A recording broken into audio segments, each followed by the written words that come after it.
ভোর 7টা, ধানমন্ডি লেকের ধারে অ্যাপার্টমেন্টের 4 নম্বর তলায় একটি ফ্ল্যাট। ঘরটা ডুবে আছে কৃত্রিম অন্ধকারে। শুধু একটা টেবিল ল্যাম্প আর ম্যাকবুক প্রোয়ের স্ক্রিনের তীব্র আলোয় একটা উদ্বিগ্ন মুখের আদল দেখা যাচ্ছে। আমার মুখ। আমার নাম শাহিন আহমেদ, পেশায় একজন আর্কিটেক্ট। গত 72 ঘন্টা ধরে আরবানস্কেপ ডেভেলপারদের জন্য গুলশানে একটা কমিউনিটি সেন্টারের যে 3D মডেলটা বানাচ্ছি। আজ সকাল 10টায় সেটার ফাইনাল প্রেজেন্টেশন। আর আমার রেন্ডারিং আটকে আছে 92%। কামন কামন, আর মাত্র 8%। Just do it. ঠিক তখনই আমার ঘাড়ে দুটো নরম হাতের স্পর্শ পেলাম, সাথে পার্পল অর্কিডের মিষ্টি একটা ঘ্রাণ। ফাহমিদার প্রিয় বডি স্প্রে। পেছন থেকে এসে আলতো করে আমার গলা জড়িয়ে ধরে কাঁধে মাথা রেখে আমার স্ত্রী ফাহমিদা বলল, আমার জামাইটাকে নিয়ে এত বিজি, আমি ছাড়া আর কার কথা এত মন দিয়ে ভাবা হচ্ছে শুনি? ভোরবেলা উঠে দেখি আমার পাশের বিছানা খালি। আমার ঘুমটাই ভেঙে গেল। একা একা ঘুমানো যায় নাকি বলো? আরে তুমি উঠে গেলে কেন? আর কিছুক্ষণ ঘুমাতে পারতে, আমি তো আছি। ফাহমিদা ওর কাঁধে মুখ ঘষে আদুরে সুরে বলে, তোমাকে ছাড়া ঘুম আসে নাকি? তুমি পাশে থাকলে মনে হয় পুরো দুনিয়াটাই কত শান্ত, আর তুমি না থাকলে মনে হয় এই বুঝি ইউক্রেনের যুদ্ধটা আমার বেডরুমেই শুরু হয়ে গেল। আচ্ছা, কি করছো এত মন দিয়ে? নতুন কোনো বাড়ি বানাচ্ছো? ফাহমিদা প্লিজ, আর 10টা মিনিট, রিয়েলি জাস্ট 10 মিনিটস। এই রেন্ডারিংটা কমপ্লিট হলেই আমি একদম ফ্রি। ক্লায়েন্টকে আজই এটা পাঠাতে হবে। কোম্পানির সবচেয়ে বড় প্রজেক্ট এটা। তারপরই তোমার সাথে আদর আদর খেলবো। 10 মিনিট? তুমি তো গত 1 ঘন্টা ধরেই কথা বলছো। তোমার তোমার ক্লায়েন্ট কি আমার চেয়েও বেশি ইম্পর্ট্যান্ট হয়ে গেল? যাও, তোমার ওই অ্যাডভান্সকেপ ক্লায়েন্টকেই বিয়ে করে গিয়ে আমাকে কেন করলে তুমি? ওর এই বাচ্চামি অভিযোগে আমার হাসি পেয়ে গেল। গত 6 মাসের বিবাহিত জীবনে আমি এটা বুঝে গেছি যে ফাহমিদার অভিমানের কাছে পৃথিবীর সবচেয়ে জরুরি কাজটাও তুচ্ছ। ও বয়সে আমার চেয়ে 3 বছরের বড়, কিন্তু ওর মনটা এখনও যেন 7 বছরের কোনো বাচ্চা মেয়ের মতো। ওর গাল টিপে দিয়ে বললাম, আচ্ছা বাবা, আমার ভুল হয়ে গেছে, সরি। তুমি সবচেয়ে ইম্পর্টেন্ট। এই পৃথিবীর সব কিছু একদিকে আর আমার বইয়ের অভিমান অন্যদিকে, কিন্তু কাজটা তো করতে হবে, তাই না? না হলে তোমার জন্য ওই যে আকাশের চাঁদটা দেখছো, ওটা এনে দেবো কিভাবে? আমার চাঁদ লাগবে না, আমার চাঁদ তো আমার কাছেই আছে। কিন্তু তুমি এত কাজ করলে আমার একদম ভালো লাগে না। তোমার চেহারাটা কেমন শুকিয়ে গেছে দেখেছো? মনে হচ্ছে আফ্রিকার কোনো দুর্ভিক্ষ পীড়িত একটা এলাকা থেকে এসেছো। হয়েছে, আর নাটক করতে হবে না, একটু পরেই তো বলবে। চলো আজ বিকেলে স্টার সিনেপ্লেক্সে নতুন মুভিটা দেখতে চাই। কিভাবে বুঝলে? তুমি কি অন্তর্যামী? সত্যি একটা নতুন ইরানি মুভি এসেছে। রিভিউ যা দেখলাম, বলছে যারা রোমান্টিক তাদের জন্য মাস্ট ওয়াচ। আমরা যাব, ঠিক আছে? বিকেলে কিন্তু কোনো কাজ আছে বলতে পারবে না। আচ্ছা যাব, প্রমিস। এখন প্লিজ আমাকে একটু কাজটা শেষ করতে দাও, এরপর সারাদিন তোমার। ওকে, ডান। তাহলে তো আমার পরের জন্য একটা স্পেশাল ট্রিটমেন্ট লাগে। আমি তোমার জন্য আমার নিজের রেসিপি স্পেশাল লাভ কফি বানিয়ে আনি। এটা খেলে তোমার সব টেনশন ফুস করে রকেটের মতো উড়ে যাবে, আর কাজে এনার্জিও ডাবল হয়ে যাবে। স্পেশাল লাভ কফি নামটা শুনেই আমার বুকের ভেতরটা ধক করে উঠল। ফাহমিদার রান্নার এক্সপেরিমেন্টগুলো সাধারণত ল্যাবরেটরির কেমিক্যাল রিয়াকশনের মতো হয়। ফলাফলটা হয় অপ্রত্যাশিত এবং মাঝে মাঝে বিপজ্জনক, কিন্তু ওর ওই উজ্জ্বল মুখের দিকে তাকিয়ে না বলার সাহস আমার হলো না। স্পেশাল কফি মানে এমনি নর্মাল ব্ল্যাক কফি হলেই তো। একদম চুপ। নর্মাল জামাইয়ের জন্য নর্মাল কফি, আমার স্পেশাল জামাইয়ের জন্য তো স্পেশাল কফিই লাগবে। তুমি বসো, আমি 5 মিনিটেই আসছি ম্যাজিক নিয়ে। ফাহমিদার প্রজাপতির মতো উড়ে রান্নাঘরের দিকে চলে গেল। আমি অসহায়ভাবে ওর যাওয়ার পথের দিকে তাকিয়ে রইলাম। এরপর আবার মনোযোগ দিলাম স্ক্রিনের দিকে। 94%। রান্নাঘর থেকে মিক্সার গ্রাউন্ডের বিকট শব্দ আর ফাহমিদার গুনগুন করে গান গাওয়ার আওয়াজ আসে। সে যখন খুব খুশি থাকে তখন বেসুরে গান গায়। এই মুহূর্তে সে সম্ভবত বড়লোকের বিটিলো গানটা গাওয়ার একটা মর্মান্তিক চেষ্টা করছে। হে আল্লাহ, এবারের এক্সপেরিমেন্টের প্রভাবটা যেন শুধু স্বাদের মধ্যেই সীমাবদ্ধ থাকে।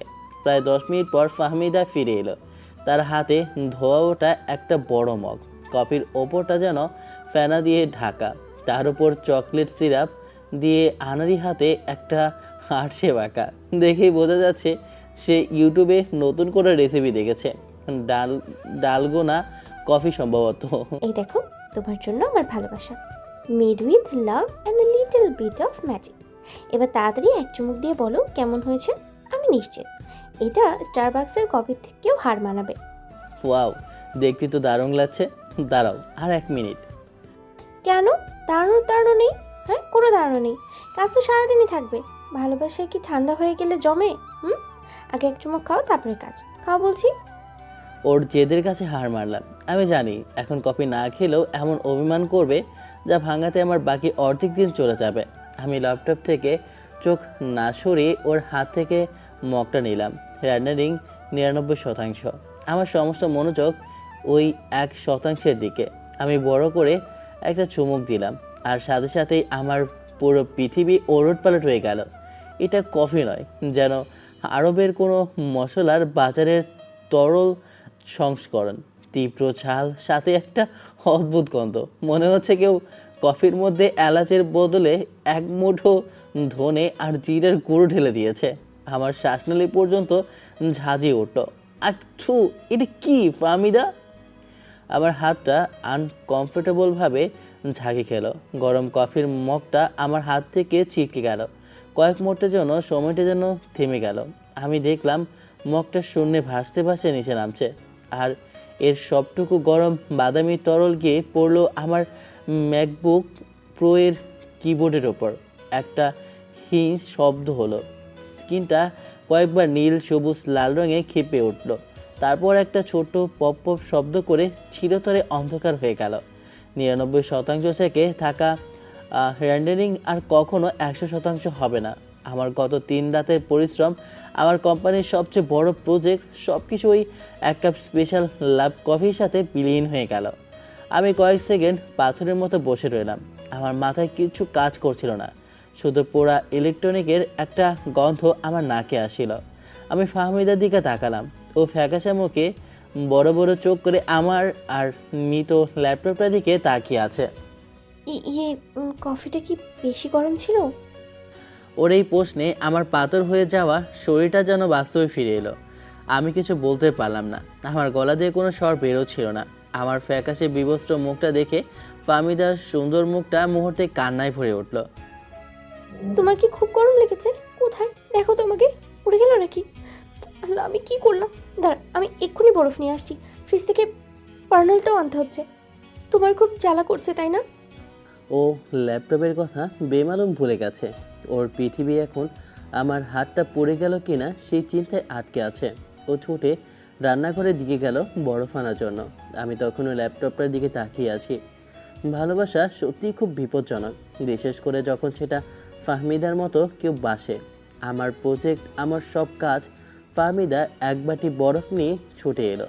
সেই পরম যত্নে আমার হাতে বরফ ঘষে দিতে শুরু করলো, যদিও আমার হাতে এক ফোঁটাও কফিও পড়েনি। আমারই ভুল হয়ে গেছে। ইউটিউবের ওই চ্যানেলটাকে না আনসাবস্ক্রাইবই করতে হবে। ওরা বলেছিল এলাচের গুঁড়ো দিতে, আমি তো রান্নাঘরের ওই কর্নারের বয়ামটা থেকেই দিলাম। দুইটা দেখতে তো একই রকমের, কে জানতো ওটা ধুনা গুঁড়ো ছিল? ছিছি, আমি এত বোকা কেন? ওর কথা শুনে আমার বিধ্বস্ত অবস্থার মধ্যেও হাসি পেয়ে গেল। ও এখনও কফির স্বাদ নিয়েই চিন্তিত। ল্যাপটপের কয়েক লাখ টাকার ক্ষতির চেয়ে ওর কাছে ধনে গুঁড়ো আর এলাচের গুঁড়োর কনফিউশনটাই বড় বিপর্যয়। ফাহমিদা, ল্যাপটপটা তোমার মনে আছে গত সপ্তাহে আমি রেইনবো পুডিং বানিয়েছিলাম? দেখতে কি সুন্দর হয়েছিল, তাই না? 7টা লেয়ার, একদম সত্যিকারের রেইনবোর মতো, কিন্তু খেতে কেমন সাবানের মতো লাগছিল। আম্মু তো 1 চামচ মুখে দিয়েই বাথরুমে দৌড় দিয়েছিল। আমার মনে হয় আমি ভ্যানিলা এসেন্সের বদলে ভুল করে হ্যান্ড ওয়াশই দিয়ে ফেলেছিলাম। দুটো বোতল দেখতে তো একই রকমই ছিল। আমি স্তব্ধ হয়ে ওর কথা শুনছি। আমার মাথায় ঘুরছে ক্লায়েন্ট, আমার বস, আমার চাকরি, আর ও আমাকে ওর রান্নার ব্যর্থতার গল্প শোনাচ্ছে। হয়তো এইটাই ওর ভালোবাসার ধরন, বড় কোনো বিপর্যয়কে ছোট ছোট পাগলামি দিয়ে ফুলিয়ে দেওয়ার চেষ্টা। কিন্তু এবার বিপর্যয়টা অনেক বড় ফাহমিদা, অনেক বড়। শাহিন কোনো মতে বিধ্বস্ত ফাহমিদাকে সামলে বসার ঘরে সোফায় বসালো। ওর হাতে এক গ্লাস পানি ধরিয়ে দিয়ে সে দ্রুত বারান্দায় চলে গেল। সকালে স্নিগ্ধ আলোয় চারপাশ ঝলমল করলেও শাহিনের ভিতরটা নিকষ কালো অন্ধকারে ঢাকা। পকেট থেকে কাঁপা কাঁপা হাতে ফোনটা বের করে সে তার সবচেয়ে কাছের বন্ধু রাশেদকে ফোন দিল। রাশেদ ভাই, আমার জীবনটাই শেষ। আমার ম্যাকবুকে কফি পড়েছে, গরম কফি, কিছু হচ্ছে না। ডেট, আর তুই তো জানিস আজকে আমার প্রেজেন্টেশন। তোর কাছে কি কোনো স্পেশাল ল্যাপটপ হবে? আর ডেটা রিকভার করার কি কোনো চান্স আছে? আমার গত 3 রাতের সব কাজ ভাই। হার্ড ড্রাইভটা বেঁচে গেলে ডেটা হয়তো পাওয়া যেতে পারে। কিন্তু শাহিনের কানে যেন কোনো কথাই ঢুকছিল না। সে যখন ভবিষ্যতের এই ধ্বংসস্তূপ নিয়ে কথা বলছিল, ঠিক তখনই ফাহমিদা নিঃশব্দে তার পিছনে এসে দাঁড়ালো। শাহিন ফোন রেখে ওর দিকে ফিরল। ফাহমিদার মুখটা থমথমে, কিন্তু চোখে অদ্ভুত এক দৃঢ়তার ছাপ, যেন সে একাই এই বিপর্যয় সামলে নেওয়ার জন্য কোনো মহা পরিকল্পনা করে ফেলেছে। কি হলো, কিছু বলবে? চলো তো আমার সাথে। মন খারাপ করে বারান্দায় ভূতের মতো দাঁড়িয়ে থাকলে কি তোমার ল্যাপটপ নিজে নিজেই ঠিক হয়ে যাবে? আমি তোমার জন্য এমন একটা সলিউশন বের করেছি যা দেখলে তোমার সব ডিপ্রেশন একদম রকেট হয়ে চড়ে একদম মঙ্গল গ্রহে পালিয়ে যাবে, বুঝছো? শাহিন অবাক হয়ে ফাহমিদার পিছু পিছু গেল। বেডরুমে ঢুকেই তার চোখ কপালে উঠল। পুরো বিছানার উপর কাপড় চোপড়ের এক প্রদর্শনী চলছে। আলমারির পাল্লা দুটো হাট করে খোলা। ফাহমিদা বিছানার সেই স্তূপের মাঝখানে থেকে দুটো জিনিস সগৌরবে তুলে ধরল। একটা টকটকে লাল রঙের সিল্কের শাড়ি আর ওই একই রঙের একটা কটন শার্ট। বাবু, দেখো তো আইডিয়াটা কেমন? আমরা দুজনে আজ সন্ধ্যায় পার্টিতে এই ম্যাচিং ড্রেস পরে যাব, একদম কাপল গোলস হয়ে যাবে। তুমি এই রেড শার্টটা পরবে আর আমি এই রেড শাড়ি। সবাই শুধু আমাদের দিকেই তাকিয়ে থাকবে। তোমার বসের সামনে তোমার একটা ইমপ্রেশন তৈরি হবে। সবাই বুঝবে তুমি শুধু কাজে নও, পার্সোনাল লাইফেও কতটা হ্যাপেনিং। শাহিন কয়েক মুহূর্ত ফাহমিদার দিকে ফ্যাল করে তাকিয়ে রইল। তার মাথায় তখন লাখ টাকার ক্ষতি আর চাকরি হারানোর ভয় ঘুরপাক খাচ্ছে। আর ফাহমিদা ভাবছে পার্টিতে ম্যাচিং ড্রেস পরে যাওয়ার কথা। ওর এই শিশুর মতো সারল্য মাঝে মাঝে শাহিনকে মুগ্ধ করে, কিন্তু এই মুহূর্তে তার মেজাজটা চড়ে গেল। ফাহমিদা, সিরিয়াসলি? আমার মাথায় আকাশ ভেঙে পড়ছে আমার কেরিয়ার ঝুঁকির মধ্যে, আর তুমি এখন রেড কাপল গোলস নিয়ে ভাবছ? তুমি কি পরিস্থিতিটা একবার বোঝার চেষ্টা করছো? আর ওটা একটা ফর্মাল কর্পোরেট ডিনার, কোনো বিষয়ে হলুদের অনুষ্ঠান না যে আমরা দুজন ম্যাচিং করে সংসেজে যাব। কেন? ভালোবাসার কি কোনো ড্রেস কোড থাকে? আমরা যে একে অপরকে ভালোবাসি সেটা যদি সবাই দেখে তাতে দোষের কি আছে? তোমার বসও তো দেখবে যে তার এমপ্লয় কতটা সুখী। হ্যাপি এমপ্লয় মানে প্রোডাক্টিভ এমপ্লয়। এটা তো বিজনেসেরই একটা পার্ট। তুমি দিন দিন খুব বোরিং হয়ে যাচ্ছ, নিরস হয়ে যাচ্ছ শাহিন। বিয়ের আগে তো এমন ছিল না। বিয়ের আগে আমাদের দেখা হয়েছে মোট 3 বার ফাহমিদা, আর সেই 3 বারে তুমি আর আম্মু মিলে যা বলেছিলে আমি শুধু রোবটের মতো জি আচ্ছা বলেছিলাম। আমার নিজের মতামত দেওয়ার সুযোগটা কোথায় ছিল? কথাটা শাহিনের মুখ থেকে তীর্যকভাবে বেরিয়ে গেল, কোনো কিছু না ভেবেই। আর সে সাথে সাথে বুঝতে পারল সে কত বড় একটা ভুল করে ফেলেছে। ল্যাপটপ নষ্ট হওয়াটা ছিল একটা দুর্ঘটনা, কিন্তু এই কথাটা ছিল একটা ভাবনাত্মক আঘাত। শাহিনের কথা শুনে ফাহমিদার অভিমানটা যেন শতগুণ বেড়ে গেল। সে হাতের শাড়ি আর শার্টটা বিছানার উপর ছুঁড়ে ফেলে ধপ করে বসে পড়ল। ওর চোখ দুটো ছলছল করছে, কিন্তু ও কাঁদছে না, শুধু স্থির আহত দৃষ্টিতে শাহিনের দিকে তাকিয়ে আছে। সুযোগ ছিল না? নাকি সুযোগ নেওয়ার ইচ্ছেটাই ছিল না? আমার তখন মনে হচ্ছে তুমি আমাকে বিয়ে করতে চাওনি। আম্মু আর খালামণি, মানে তোমার আম্মু জোর করে তোমার ঘাড়ে আমাকে চাপিয়ে দিয়েছে, তাই না? সত্যি করে বলো তো শাহিন। আরে না না না, তুমি ভুল ভাবছো। আমি মোটেও ওটা মিন করিনি। আমি শুধু বলতে চেয়েছি যে বিয়ের আগে আমরা একে অপরকে ভালোভাবে চেনার যথেষ্ট সময় পাইনি, কিন্তু তার মানে এই না যে আমি এই বিয়েটা করতে চাইনি। তাহলে কি তুমি কি বলতে চাও? আমাকে না জেনেই তুমি বিয়ে করতে রাজি হয়ে গিয়েছিলে? যে কোনো একটা মেয়ে হলেই চলতো, তাই না? ফাহমিদার জায়গায় যদি রুহি বা অন্য কেউ থাকতো তাতেও তোমার কোনো আপত্তি ছিল না? রুহির নামটা শুনে শাহিনের বুকের ভিতরটা ছ্যাদ করে উঠল। এই নামটা ফাহমিদা কিভাবে জানলো? সে তো কখনো এই নাম ওর সামনে উচ্চারণও করেনি। শাহিনের আকস্মিক নীরবতাতেই ফাহমিদা হয়তো তার সম্মতি হিসেবে ধরে নিল। আমি তো ভেবেছিলাম আমাদের অ্যারেঞ্জ ম্যারেজ হলেও এর পিছনে একটা মিষ্টি ভালোবাসার গল্প আছে, কিন্তু আসলে তো কিছুই নেই। পুরোটাই দুই পরিবারের বোঝাপড়া আর বাধ্যবাধকতা। আমার মনে আছে প্রথম দিন যখন তোমাদের ধানমন্ডির বাসায় তোমাকে দেখতে গিয়েছিলাম। দেখো, তুমি এখন ইমোশনাল হয়ে পুরনো অপ্রাসঙ্গিক কথা টানছ। ওই দিনের কথা বাদ দাও। কেন বাদ দিব? ওই দিনই তো আমাদের গল্পের শুরু। আমার স্পষ্ট মনে আছে, আমি যখন ড্রয়িং রুমে ঢুকলাম তুমি আমার দিকে এমনভাবে তাকিয়েছিলে যেন জীবনে প্রথম কোনো পরি দেখেছ। এক দৃষ্টিতেই তাকিয়েছিলে। মা যখন আমাকে তোমার সাথে একা কথা বলতে পাঠালো, তুমি তো ভয়ে কথাই বলতে পারছিলে না। আমি তোমাকে পানি খেতে বললাম আর তুমি আমার দিকে তাকিয়ে পানি খেতে গিয়ে দুইবার বিষম খেলে। আমি তো তখনই বুঝে গেছিলাম এই ছেলে আমার প্রেমে হাবুডুবু খাচ্ছে। প্রেমে হাবুডুবু? ফাহমিদা, আমি নার্ভাসনেসের কারণে বিষম খেয়েছিলাম, প্রেমের কারণে না। আর আমি তোমার দিকে ওভাবে তাকিয়েছিলাম কারণ তোমার শাড়ির আঁচলটা সোফার পাশে রাখা ফ্লোয়ার ভাসে আটকে গিয়েছিল। আমি ভাবছিলাম তোমাকে কথাটা কিভাবে বলবো। তুমি যদি উঠতে গিয়ে টান মারো তাহলে আন্টির শখের চাইনিজ ফুলদানিটা ভেঙে চুরমাচ হয়ে যাবে। মিথ্যে কথা। তুমি আমার প্রেমে এতটাই পাগল ছিলে যে কথাই বলতে পারছিলে না। আর বিষম খাওয়ার কথা কি বলবে? হ্যাঁ, ওটা কি ফুলদানির জন্য? না, ওটা তোমার জন্য না, তবে অন্য কারণে। তুমিই তো আমাকে প্রথম প্রশ্ন করেছিলে। আচ্ছা, আপনার শার্টের ওই বোতামটা এমন অদ্ভুত কেন? এটা কি কোনো জিনের বোতাম? আমার জীবনে কেউ আমাকে এমন অদ্ভুত প্রশ্ন করেনি। আমি এতটাই অবাক হয়েছিলাম যে পানিটা আমার শ্বাসনালীতে আটকে গিয়েছিল। আমার নীল শার্টের 3 নম্বর বোতামটাও একটু আলগা হয়ে ঝুলেছিল, আর তুমি সেটাকে জিনের বোতাম বানিয়ে দিলে। তো কি হয়েছে? বোতামটা দেখতে আসলে অদ্ভুত লাগছিল। মনে হচ্ছিল ওটার ভিতরে নীল আলো জ্বলছে। আমি তো ভেবেছিলাম তুমি হয়তো কোনো সুপার হিরো। তোমার শার্টের বোতামে হয়তো কোনো স্পেশাল পাওয়ার টাওয়ার আছে। Super hero? ফাহমিদা, ওটা ছিল বসুন্ধরা সিটি থেকে কেনা একটা নর্মাল শার্ট, আর বোতামের ভেতরে আলো জ্বলছিল না। ওটার ওপর সিলিং লাইটের আলো পড়ছিল বলে চকচক করছিল। তুমি সব কিছুতেই একটা সিনেম্যাটিক গল্প খুঁজে বেড়াও। হ্যাঁ, আমি খুঁজি, কারণ আমি জীবনটাকে সিনেমার মতোই সুন্দর করে দেখতে চাই। তোমার মতো বোরিং সাদা কালো চশমা দিয়ে আমি দেখি না।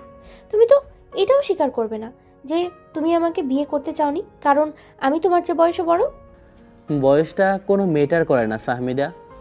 ফাহমিদা শাহিনের চিবুক ধরে নিজের দিকে ঘুরিয়ে বলে, আমার চোখের দিকে তাকিয়ে বলো, বলো যে তোমার মনে একবারের জন্য এই দ্বিধা আসেনি। বলো যে তোমার বন্ধুরা যখন আমাকে ভাবি না বলে আপু ডাকতে চাইবে তখন তোমার খারাপ লাগবে না। বলো শাহিন। শাহিন চুপ করে রইল। তার এই নীরবতাটাই ছিল ফাহমিদার সব প্রশ্নের উত্তর। ফাহমিদার চোখ দিয়ে টপ করে এক ফোঁটা জল গড়িয়ে পড়ল। সে শাহিনের কাছ থেকে সরে গিয়ে বিছানার অন্য প্রান্তে বসল। তাদের দুজনের মাঝখানে পড়ে রইল সেই টকটকে লাল শাড়ি আর শার্টটা। একটা ব্যর্থ কাপল গোলস এর প্রতীক হয়ে যেন তাদের দুজনের বলা না বলা কথার তীব্রতাকে ধারণ করে রেখেছে। আমি ওভাবে বলতে চাইনি ফাহমিদা। ফাহমিদা কোনো উত্তর দিল না। সে জানালার দিকে মুখ ঘুরিয়ে বসে আছে। ধানমন্ডির দুপুরের কোলাহল যেন তাদের এই নীরব ফ্ল্যাটে প্রবেশ করতে পারছে না। তার কাঁধটা হালকা কাঁপছে। শাহিনের বুকের ভিতরটা মোচড় দিয়ে উঠল।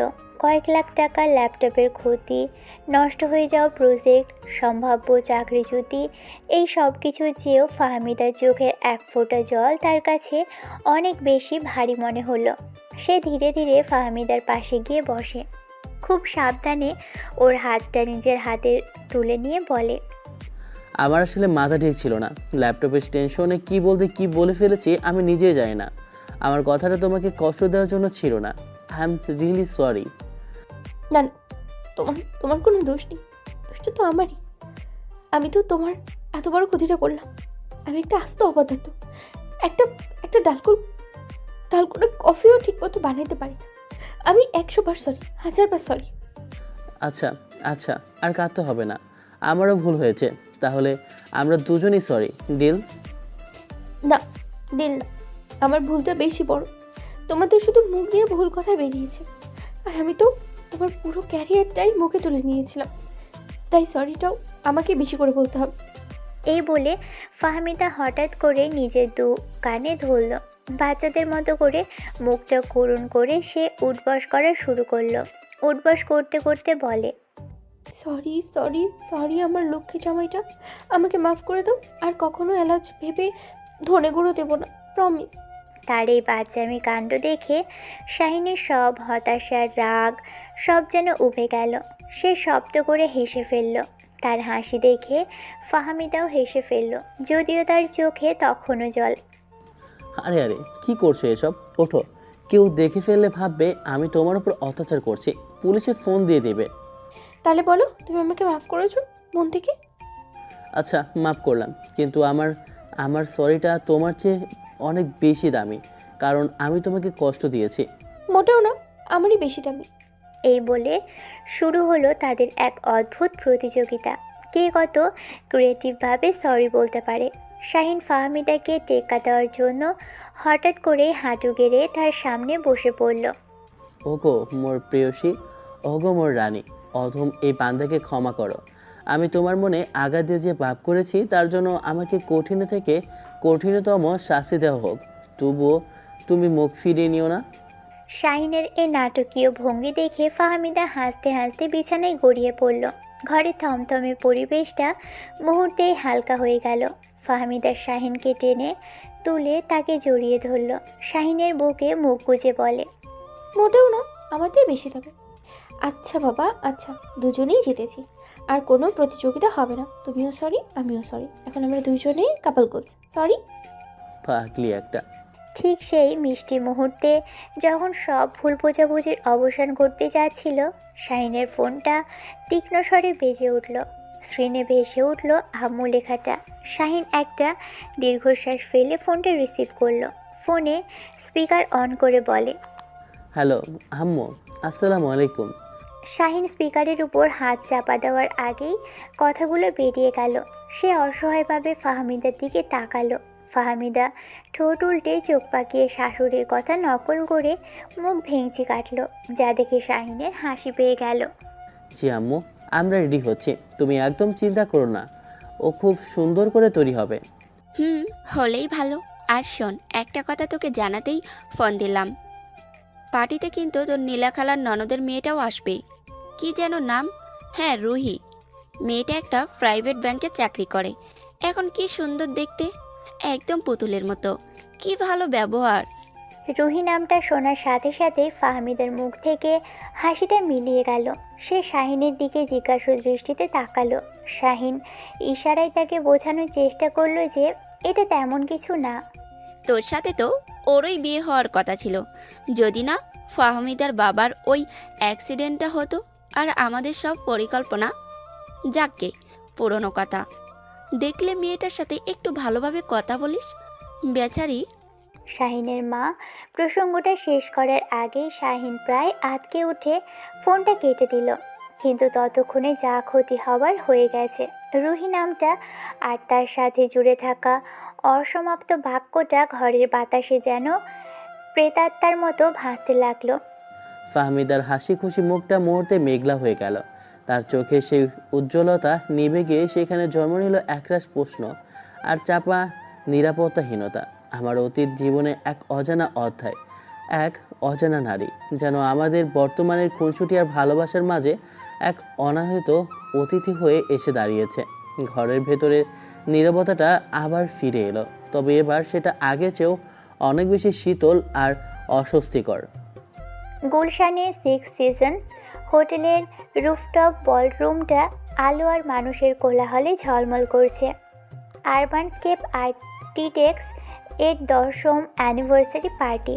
শাহিন ফাহমিদার কানের কাছে মুখ নিয়ে ফিসফিস করে বলে, তুমি ঠিক আছো তো? খুব আনকমফোর্টেবল লাগছে। আনকমফোর্টেবল? মোটেও না, জায়গাটা তো দারুণ, মনে হচ্ছে যেন কোনো হলিউড মুভি সেটে চলে এসেছি। আচ্ছা, এখানে কি ডান্স ফ্লোর আছে?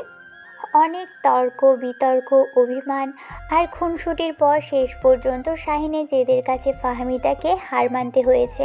সে তার পছন্দের লাল শাড়িটা পরেনি, পরিবর্তে সে পরেছে শাহিনের বেছে দেওয়া একটা মার্জিত নেভি ব্লু রঙের জামদানি শাড়ি। চুলগুলো খোপা করা, কানে ছোট ঝুমকা, ঠোঁটে হালকা লিপস্টিক। শাহিনও পরেছে স্যুটের সাথে মিলিয়ে নীল টাই। তাদের দেখে মনে হচ্ছে যেন কোনো পরিকল্পিত জুটি। কিন্তু পার্টিতে ঢোকার পর থেকেই শাহিন একটা অস্বস্তি বোধ করছিল। তার সহকর্মীরা আর চোখে বারবার তাদের দিকে তাকাচ্ছে আর নিজেদের মধ্যে ফিসফিস করছে, কারণ অফিসের প্রায় কেউই জানতো না যে শাহিন গত 6 মাস ধরে বিবাহিত। সে তার ব্যক্তিগত জীবন নিয়ে বরাবরই খুব চুপচাপ। একজন সহকর্মী সাফা এসে বলে, শাহিন, তুমি আর ইনি? সাফা, মিট মাই ওয়াইফ ফাহমিদা। আর ফাহমিদা ও সাফা আমার কলিগ। হ্যালো সাফা, আপনার ড্রেসটা খুব সুন্দর, একদম ক্যাটরিনা কাইফের মতো লাগছে। ফাহমিদার এই অপ্রত্যাশিত প্রশংসায় সাফা কিছুটা থতমত খেয়ে গেল। শাহিন বুঝতে পারছিল ফাহমিদার এই সরল অকৃত্রিম ব্যবহারটা কর্পোরেট জগতের মেকি ভদ্রতার সাথে ঠিক খাপ খাচ্ছে না। ঠিক তখনই তাদের দিকে এগিয়ে এলেন কোম্পানির হেড আর্কিটেক্টস, রাশভারী ব্যক্তিত্বের মিস্টার করিম। শাহিন, তোমার প্রজেক্টের ব্যাপারে কথা ছিল। আজ সকালে তোমার নাকি একটা প্রেজেন্টেশন। স্যার, আসলে একটা টেকনিক্যাল প্রবলেমের কারণে। শাহিনের কথা শেষ হওয়ার আগেই মিস্টার করিমের চোখ পড়ল ফাহমিদার উপর। তার কঠিন মুখটা মুহূর্তেই নরম হয়ে গেল। ও, তোমার সাথেই তো আলাপ হলো না। আমি করিম। তো এনেই তাহলে আমাদের ভাবি। শাহিন তো আমাদের কিছুই জানায়নি, একদম সারপ্রাইজ। স্যার, ইনি ফাহমিদা। ভাবি, আপনাকে দেখে তো একদমই মনে হচ্ছে না যে আপনি শাহিনের স্ত্রী। মনে হচ্ছে আপনি ওর ছোট বোন। মেনটেন করেছেন ভালোই। এই প্রশংসায় ফাহমিদার মুখটা খুশিতে উজ্জ্বল হয়ে উঠল। সে তার স্বভাবসুলভ ভঙ্গিতে হেসে ফেলল আর এমন একটা উত্তর দিল যা শোনার জন্য শাহিন বা মিস্টার করিম কেউই প্রস্তুত ছিলেন না। ছোট বোন? আমি তো ওর থেকে পাক্কা 3 বছরের সিনিয়র। ওই তো আমার পিচি জামাই, ওকে তো আমি দেখাশোনা করে রাখি। এই কথা শোনার সাথে সাথে মিস্টার করিমের হাসিটা যেন মুখেই জমে গেল। তার পিছনের টেবিলে বসে থাকা শাহিনের অন্য সহকর্মীরা, তারা এতক্ষণ আর চোখে তাদের দেখছিল। তারা প্রায় বিষম খাওয়ার মতো চমকে উঠল। পুরো জায়গাটাতেই যেন কয়েক মুহূর্তের জন্য একটা অদ্ভুত নীরবতা নেমে এলো। হ্যাঁ হ্যাঁ, আপনারা এনজয় করুন। শাহিন, তোমার সাথে আমার পরে কথা হচ্ছে। কিন্তু শাহিন, তোমার মতো একজন রেসপন্সিবল আর্কিটেক্টের তো সব কিছুর ব্যাকআপ রাখার কথা। What happened exactly? জি স্যার। ওর ভাগ্য তো অবশ্যই ভালো। আমার মতো এমন রোমান্টিক বউ কয়জনের কপালে জোটে বলেন তো আঙ্কেল? আঙ্কেল, এই একটা শব্দই যথেষ্ট ছিল মিস্টার করিমের ফ্যাকাশে হয়ে যাওয়া মুখের হাসিটা পুরোপুরি মিলিয়ে দেওয়ার জন্য। 50 বছর বয়সী একজন মানুষকে আঙ্কেল সম্বোধন করাটা যে কর্পোরেট এটিকেটের পরিপন্থী তা ফাহমিদার বোঝার কথা নয়। ফাহমিদা, চলো তো, ওই দিকটায় ফুড কাউন্টার। তোমার নিশ্চয়ই খিদে পেয়েছে। শাহিন কোনো মতে ফাহমিদাকে টেনে ভিড়ের একপাশে নিয়ে এলো। ফাহমিদা অবশ্য পরিস্থিতির কিছুই বোঝেনি। সে তখনও তার পিচি জামাই সংক্রান্ত রসিকতাটা কতটা সফল হয়েছে তা ভেবেই খুশি। দেখেছো তোমার বস কি ভালো, উনিও মেনে নিলেন যে তুমি আমার পিচি জামাই, আর আমাকে দেখতে নাকি তোমার ছোট বোনের মতো লাগে। ফাহমিদা প্লিজ, উনি আমার বস, ওনার সাথে এইভাবে কথা বলতে হয় না। কেন? আমি আবার কি করলাম? আমি তো সত্যি কথাই বলছি। আর উনি তো বয়সে আমার বাবার মতোই, তাই আঙ্কেল বলেছি, এতে দোষের কি আছে? শাহিন বুঝতে পারল ফাহমিদাকে কর্পোরেট এটিকেট বোঝানো আর দেয়ালকে পাটিগণিত শেখানো একই ব্যাপার। সে হাল ছেড়ে দিয়ে একটা খাবারের প্লেট তুলে নিল। কিছু খাবে? ইয়াক, এটা কি চিজ বল বানাতেও জানে না? কি বিচ্ছিরি স্বাদ, মনে হচ্ছে রাবার খাচ্ছি। এর চেয়ে তো আমাদের মোহাম্মদপুরের মোড়ের মামার চপটাই ভালো। ফাহমিদা অভিযোগ করতে করতে শাহিনের প্লেট থেকে একটা প্রন ফ্রাই তুলে নিল। জানিস, ছোটোবেলায় না বাসায় যখনই চিংড়ি মাছ রান্না হতো, আমার আর আমার ভাইয়ের মধ্যে তুমুল ঝগড়া লেগে যেত। ভাইয়া চাইতো মালাইকারি আর আমি চাইতাম দো পেঁয়াজ। আম্মু বেচারা পড়তো বিপদে। শেষে আব্বু একটা রুল করে দিল, মাসের প্রথম 15 দিন ভাইয়ার পছন্দ আর পরের 15 দিন আমার পছন্দ। কিন্তু আমি খুব চালাক ছিলাম। ভাইয়ার দিনগুলোতে আমি এমন কান্নাকাটি করতাম যে আম্মু বাধ্য হয়ে আমার জন্যই আলাদা করে 2টো চিংড়ি ভেজে দিত। আমি এক মনে ফাহমিদার ছেলেবেলার গল্প শুনছি আর ভাবছি এই মেয়েটা কতটা সরল, তার পৃথিবীটা কত সহজ সরল সমীকরণে চলে। তার এই সরল্য হয়তো আমার সবচেয়ে বড় শক্তি, আবার সবচেয়ে বড় দুর্বলতাও। আমি আনমনে হাসিলাম। ঠিক তখনই আমার চোখ পড়ল পার্টি হলের অন্য প্রান্তে দাঁড়ানো এক নারীর ওপর, আর তাকে দেখেই আমার মুখের হাসিটা মিলিয়ে গেল। বুকের ভেতরটা অজানা আশঙ্কায় কেঁপে উঠল। শাহিন আর কলিগদের একটা ছোট্ট জটলার মধ্যে আটকা পড়ে গেছে। মিস্টার করিম তাকে তার নষ্ট হয়ে যাওয়া প্রজেক্ট নিয়ে একের পর এক প্রশ্ন করে চলেছে, আর শাহিন কোনো মতে পরিস্থিতি সামাল দেওয়ার চেষ্টা করছে। স্যার, আসলে আমার এক্সটার্নাল হার্ড ড্রাইভারটা ক্যাশ করেছে। I am extremely sorry sir. আমি অলরেডি ডেটা রিকভারির জন্য কথা বলেছি।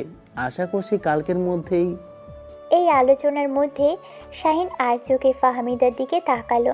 সে দেখলো ফাহমিদা একা একা বোর হয়ে সোফার এক কোণে বসে মোবাইলে মনোযোগ দিয়েছে। শাহিনের একটু খারাপ লাগলো, কিন্তু এই মুহূর্তে তার কিছুই করার ছিল না। উফ, কি বোরিং একটা পার্টি। সবাই কেমন রোবটের মতো কথা বলছে, হাসলেও মনে হয় মেপে মেপে হাসছে। এর চেয়ে তো ছাদে বসে বাদাম খাওয়া অনেক ভালো। আচ্ছা, শাহিনের অফিসের লোকগুলো কি কখনো প্রাণ খুলে হাসে না? ফাহমিদা একটা সোফার এক কোণায় গিয়ে বসে পড়ে। সে মোবাইলে তার প্রিয় ট্রাভেল ব্লগারের নতুন ভিডিও দেখতে শুরু করে, যেখানে সে সেন্ট মার্টিন স্কুবা ডাইভিং করছে। নীল পানি, রঙিন মাছ, এইসব দেখে তার মনটা উড়াল দেয়। আমরা কবে যাব এখানে শাহিন? তুমি তো খালি অফিসের কাজ নিয়েই থাকো। আচ্ছা, স্কুবা ডাইভিং কি খুব কঠিন? আমার তো আবার পানিতে নামতে ভয়ও করে, কিন্তু দেখতে যা লাগছে না, আমিও করব। ঠিক তখনই তার সামনে এক জোড়া ঝকঝকে গোল্ডেন হিল জুতো এসে থামলো। ফাহমিদায় চোখ তুলে তাকাতেই দেখলো হালকা পিচ রঙের একটা সিফন শাড়ি পরা অত্যন্ত স্টাইলিশ একজন নারী তার দিকে তাকিয়ে আছে। তার মুখে একটা নিখুঁত হাসি, কিন্তু চোখ দুটোয় অদ্ভুত এক শীতল চাহনি। এক্সকিউজ মি, আপনি নিশ্চয়ই ফাহমিদা? আমি রুহি। ও হ্যালো, হ্যাঁ আমি ফাহমিদা। বসুন না এখানে। জি, আপনার শাড়িটা খুব সুন্দর। জামদানি, তাই না? শাহিনের পছন্দ নিশ্চয়ই। ওর পছন্দ বরাবরই খুব ক্লাসি। ধন্যবাদ। হ্যাঁ, ওই পছন্দ করে দিয়েছে। আপনারটাও খুব সুন্দর। আপনিও কি অফিসে চাকরি করেন? না না, আমি শাহিনের কাজিন, খালাতো বোন। যদিও রক্তের সম্পর্ক না, খালামণি আমাকে নিজের মেয়ের মতোই দেখেন। তাই নাকি? শাহিন তো আপনার কথা কখনো বলেনি। বলবে কিভাবে? ও তো ওর পার্সোনাল লাইফ নিয়ে একদমই কথা বলতে চায় না। খালামণির মুখে অবশ্য আপনার কথা অনেক শুনেছি। শাহিনের সাথে আপনার বিয়েটা তো খুব হঠাৎ করেই হয়ে গেল, তাই না? আমরা তো কিছুই জানতে পারিনি, একেবারে শেষ মুহূর্তে দাওয়াত পেলাম। ভালোবাসা তো হঠাৎ করেই হয়, তাই না? কখন কার জন্য মনটা কেমন করে ওঠে তা কি আগে থেকেও কল্পনা করা যায়? ফাহমিদার এই সরল রোমান্টিক উত্তরে রুহির মুখের হাসিটা কেমন যেন ব্যঙ্গাত্মক হয়ে উঠল। সে এমনভাবে হাসলো যেন ফাহমিদা খুব মজার কিন্তু অবাস্তব কোনো কথা বলেছে। তা অবশ্য ঠিক, ভালোবাসা সত্যিই খুব আনপ্রেডিক্টেবল, বিশেষ করে যখন সেটা একতরফা হয়।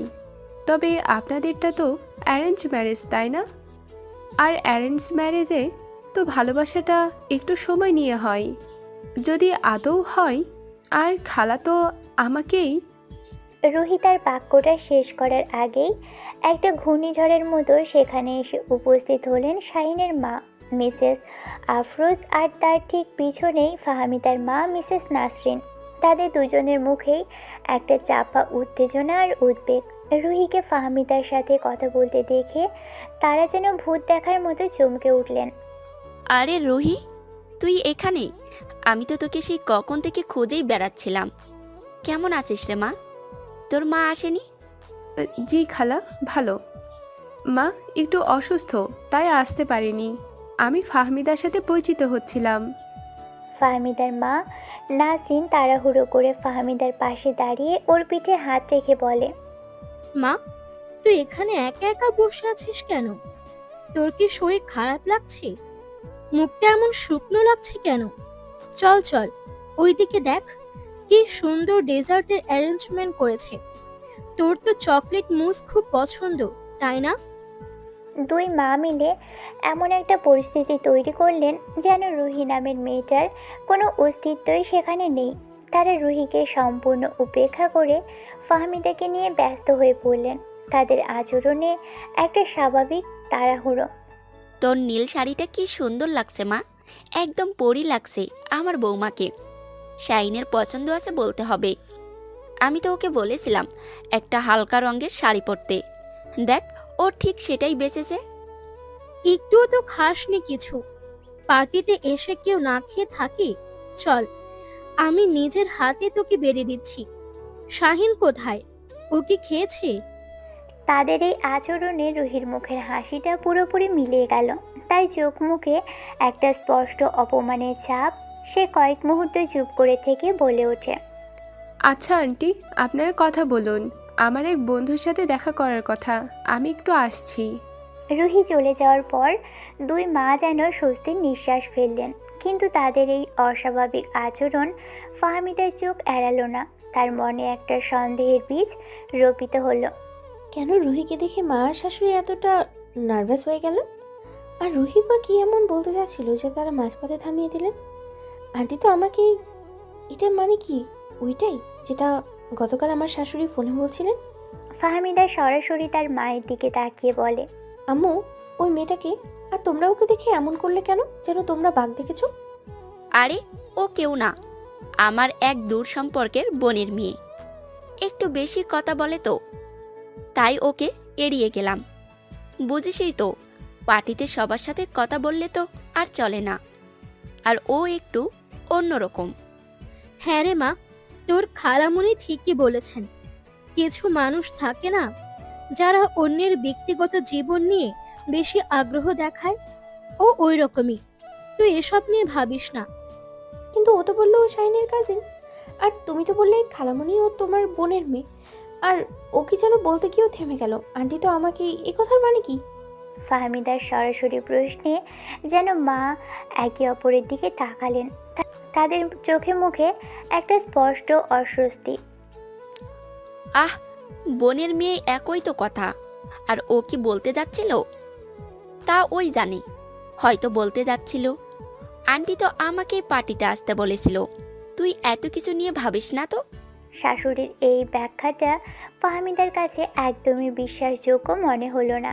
সে খেয়াল করলো তার মা আর শাশুড়ি একে অপরের সাথে চোখের ইশারায় কি যেন কথা বলছেন। তাদের দুজনের মধ্যেই একটা গোপন কিছু লুকিয়ে রাখার চেষ্টা স্পষ্ট। তোমরা কিছু একটা লুকাচ্ছ, তাই না? আমাকে বলো, কি হয়েছে? ওই রুহি মেয়েটার সাথে শাহিনের কি সম্পর্ক? কি যা তা বলছিস ফাহমিদা? কি সম্পর্ক থাকবে? তোর কি মাথা খারাপ হয়ে গেল? চল এখান থেকে, শাহিনও তোকে খুঁজছে। ফাহমিদাকে তার মা আর শাশুড়ি একরকম জোর করে ডেজার্ট কাউন্টারের দিকে নিয়ে গেলেন। তারা নানা রকমভাবে তার মন ভোলানোর চেষ্টা করতে লাগলেন। কিন্তু ফাহমিদার মন পড়ে রইল রুহির বলা সেই শেষ অসমাপ্ত বাক্য আর তাদের দুজনের অস্বাভাবিক আচরণের মধ্যে। নেই মা, এই চকোলেট লাভা কেকটা ট্রাই কর। এটা নাকি এখানকার স্পেশালিটি, তোর ভালো লাগবে। আমার খিদে নেই আম্মু। খিদে নেই বললেই হলো? মুখটা একদম ফ্যাকাশে হয়ে গেছে। শাইন দেখলে আবার চিন্তা করবে। নে, আমার হাত থেকে এক চামচ খা।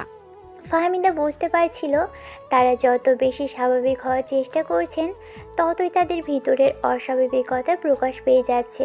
সে আর সহ্য করতে পারছিল না।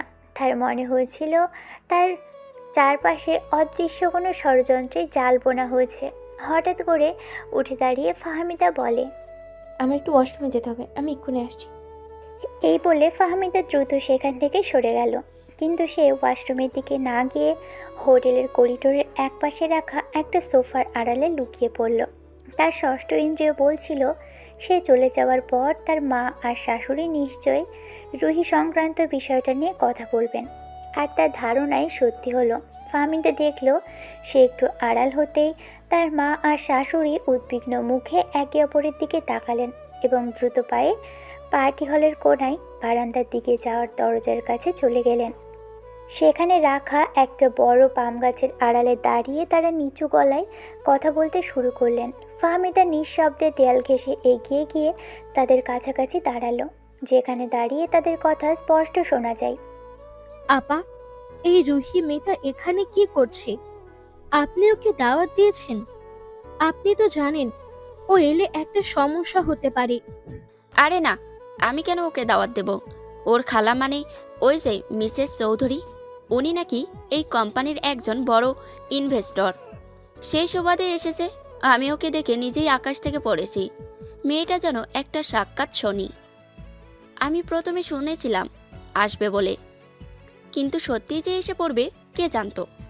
কিন্তু ও যেভাবে ফাহামিদার সাথে কথা বলছিল, আমার তো ভয়ে বুক কাঁপছিল। যদি ও সব বলে দিত। ফাহামিদা তো এমনিতেই খুব ইমোশনাল, ও যদি কিছু আজ করতে পারে। তুমি অযথাই চিন্তা করছো নাসরিন, আমি তো এসে সামলে নিলাম। তুমি চিন্তা করো না, আমি সব ম্যানেজ করে নেব। শাহিন বা ফাহমিদা যেন কিছুই টের না পায়, বিশেষ করে শাহিন। ও যদি জানতে পারে তাহলে বিরাট কেলেঙ্কারি হয়ে যাবে। শাহিনের নামটা শুনে ফাহমিদের বুকের ভিতরটা ধক করে উঠল। এমন কি কথা আছে যা শাহিনও জানে না? আমার খুব ভয় করছে আপা।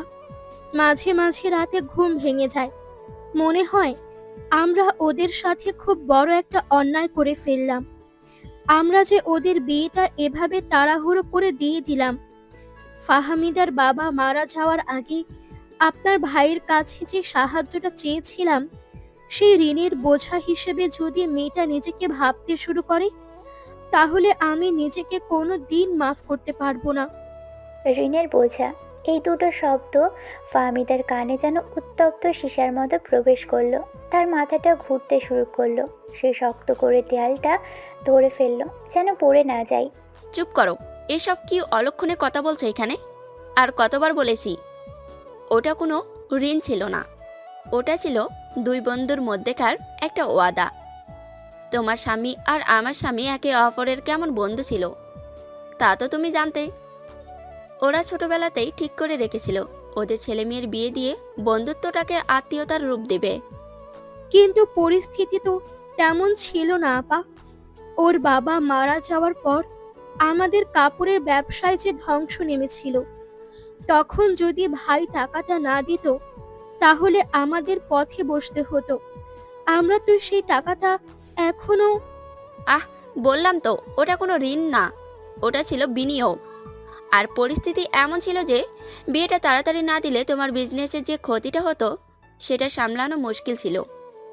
কিছু প্রতিপক্ষ তোমাদের সব অর্ডার কেড়ে নিচ্ছিল।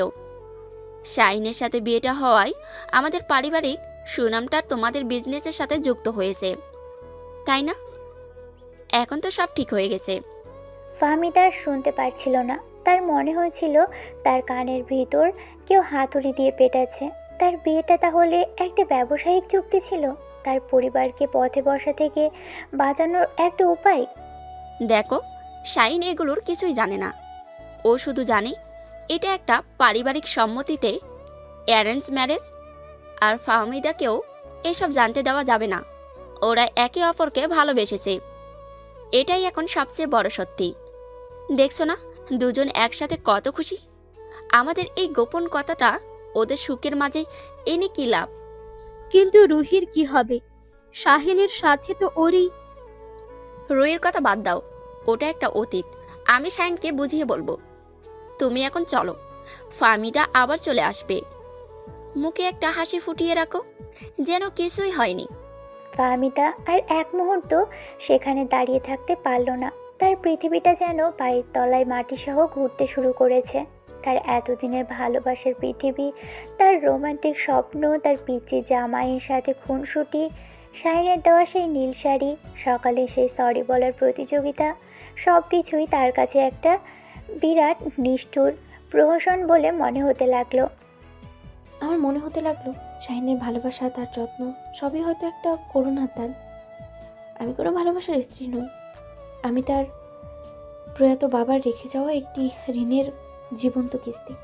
আমার বিয়েটা কোনো রূপকথার প্রেমের গল্প নয়, বরং একটা ঠান্ডা মাথায় ব্যবসায়িক চুক্তি। ফাহমিদার চোখ থেকে টপ টপ করে পানি গড়িয়ে পড়তে লাগলো। তার নিঃশ্বাস বন্ধ হয়ে আসছিল। এই আলো ঝলঝলে হাসি খুশি মানুষের ভিড়ে তার দম আটকে আসছিল। সে আর এক মুহূর্ত এখানে থাকতে চাইল না। সে প্রায় টলতে টলতে পার্টি হল থেকে বেরিয়ে যাওয়ার দরজার দিকে দৌড় দিল। অন্যদিকে আমি তখন পরিমের কাছ থেকে ছাড়া পেয়ে ফাহমিদাকে খুঁজছিলাম। দূর থেকে দেখলাম ফাহমিদা অদ্ভুতভাবে হল থেকে বেরিয়ে যাচ্ছে। তার হাঁটার ভঙ্গিতেই বোঝা যাচ্ছিল কিছু একটা হয়েছে। তাকে ডাক দিলাম, ফাহমিদা, ফাহমিদা, দাঁড়াও। কিন্তু ফাহমিদা তখন কিছু শোনার অবস্থায় ছিল না। সে আমার ডাক উপেক্ষা করে লিফটের দিকে ছুটে গেল। আমি হতভম্ব হয়ে মানুষের ভিড় ঠেলে তার পিছু দৌড়ালাম, কিন্তু লিফটের গেটটা বন্ধ হওয়ার আগে পৌঁছাতে পারলাম না। লিফটের বন্ধ দরজার দিকে তাকিয়ে আমার মুখটা আতঙ্কে আর উদ্বেগে ফ্যাকাশে হয়ে গেল। অন্যদিকে লিফটের ভেতরে আয়নায় নিজের কান্না ভেজা বিভস্ম প্রতিবিম্বের দিকে তাকিয়ে ফাহমিদার পৃথিবীটা ভেঙে চোরমার হয়ে যাচ্ছিল। শাহিন প্রায় পাগলের মতো লিফট ছেড়ে সিঁড়ি দিয়ে দৌড়ে নিচে নামলো। হোটেলের বেসমেন্ট পার্কিং লটটা কেমন যেন ভৌতিকভাবে নীরব। সারি সারি দামি গাড়ির মাঝখানে সে ফাহমিদাকে খুঁজতে লাগলো। অবশেষে সে তাকে খুঁজে পেল। তাদের সাদা করলা গাড়িটার পাশে এসে দাঁড়িয়েছিল। মাথা নিচু করে দু হাতে মুখ ঢেকে সে নিঃশব্দে কাঁদছিল। তার পুরো শরীরটা কান্নার বেগে থরথর করে কাঁপছিল। দৌড়ে কাছে গিয়ে হাঁপাতে হাঁপাতে বলল, ফাহমিদা, হোয়াট হ্যাপেন? তুমি এভাবে চলে এলে কেন? আমি কত টেনশনে ছিলাম জানো? ফাহমিদা কোনো উত্তর দিল না। সে মুখও তুলল না। শাহিন বুঝতে পারছিল এখন কোনো প্রশ্ন করে লাভ নেই। সে আলতো করে ফাহমিদার কাঁধে হাত রাখলো। ফাহমিদা সামান্য কেঁপে উঠলেও হাতটা সরিয়ে দিল না। চলো বাড়ি চলো, এখানে এইভাবে দাঁড়িয়ে থাকাটা সেফ না। শাহিন গাড়ির দরজা খুলে দিল। ফাহমিদা কোনো পুতুলের মতো কোনো প্রতিবাদ না করে চুপচাপ গাড়িতে উঠে বসলো। শাহিন ড্রাইভিং সিটে বসার পর কিছুক্ষণের জন্য স্তব্ধ হয়ে বসে রইল। সে বুঝতে পারছিল না হাসি খুশি পরিবেশ থেকে হঠাৎ করে এমন কি হলো যে ফাহমিদা এভাবে ভেঙে পড়ল। গুলশান থেকে ধানমন্ডির পুরো রাস্তাটাই কাটলো এক অসহনীয় ভারী নিস্তব্ধতায়। গাড়ির ভিতর দুজনের নিঃশ্বাসের শব্দ ছাড়া আর কোনো কিছুই শোনা যায় না। বাইরের নিয়ন আলোয় আলোকিত ঢাকার ব্যস্ত রাস্তাগুলোও যেন তাদের এই নীরবতাকে ভাঙতে পারছিল না। শাহিন বারবার আর চোখে ফাহমিদার দিকে তাকাচ্ছিল। ফাহমিদা জানালার বাহিরে তাকিয়েছিল, কিন্তু তার দৃষ্টি ছিল শূন্য, অর্থহীন। তার গাল বেয়ে তখনও নিঃশব্দে অশ্রু গড়িয়ে পড়ছে। ফাহমিদা, কিছু তো বলো। কিন্তু ফাহমিদা এমনভাবে চুপ করে রইল যেন সে শাহিনের কথা শুনতেই পায়নি। শাহিন আর কিছু বলল না। সে বুঝতে পারল ঝড়টা ওঠার আগের মুহূর্ত এটা। ফ্ল্যাটের দরজার সামনে এসে ফাহমিদা শাহিনের জন্য অপেক্ষা করল না। সে নিজের ব্যাগ থেকে চাবি বের করে দরজা খুলে ভিতরে ঢুকে গেল। তার আচরণে এমন একটা শীতলতা যা শাহিনের কাছে সম্পূর্ণ অপরিচিত। বাড়িতে ঢোকার পর শাহিন আর নিজেকে সামলে রাখতে পারল না। সে দরজাটা বন্ধ করে শান্তভাবে জিজ্ঞেস করলো, কি হয়েছে ফাহমিদা? ওভাবে পার্টি থেকে চলে এলে কেন? কেউ কি কিছু বলেছে তোমাকে? প্লিজ আমাকে বলো। এই সামান্য শান্ত প্রশ্নেই যেন ফাহমিদার এতক্ষণ ধরে চেপে রাখা সব ধৈর্যের বাঁধ ভেঙে গেল। সে ঝড়ের মতো শাহিনের দিকে ঘুরে দাঁড়ালো। তার চোখ দুটো কান্নার কারণে লাল, কিন্তু সেই লালের পিছনেই দাউ দাউ করে জ্বলছে আগুন। তার চোখে আগুন আর জল মিলেমিশে একাকার। অভিনয়? আমি কিসের অভিনয় করব? আমি তো কিছুই বুঝতে পারছি না। পার্টিতে তো সব কিছু ঠিকই ছিল, তুমি হাসছিলে, গল্প করছিলে, হঠাৎ করে কি এমন হলো? প্লিজ আমাকে খুলে বলো। কি হয়েছে? তুমি সত্যি জানো না কি হয়েছে শাহিন? নাকি জানার পরেও না জানার অভিনয় করছো? কোনটা ঠিক ছিল? সব কিছু ঠিক ছিল? বাহ, দারুণ অভিনয় তো শিখেছো তুমি। তোমার তো আর্কিটেক্ট না হয়ে অভিনেতা হওয়া উচিত ছিল। অনেক বড় স্টার হতে পারতে। ফাহমিদা, ধাঁধা না করে যা বলার সরাসরি বলো, আমার মাথায় কিচ্ছু ঢুকছে না। ফাহমিদা চিৎকার করে ওর কলার চেপে ধরে বলে, তাহলে শোনো, কান খুলে শোনো। আমাদের এই ভালোবাসার বিয়েটা একটা বিজনেস ডিল ছাড়া আর কিছুই না, একটা ব্যবসায়িক চুক্তি।